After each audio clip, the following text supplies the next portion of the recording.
دیگه نمیترسم. خیلی وقته که ترس از خیلی چیزا ریخته. نه ترس اینو دارم که ترکم کنن، نه ترس اینو دارم که خودمو کنار بذارم. نه میترسم از این که دوستم نداشته باشن، نه از این میترسم که تا تهش تنهایی جلو برم.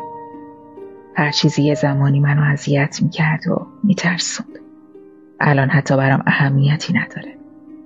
به دست آوردن این شجاعت تاوان داشت. تاوانشو دادم.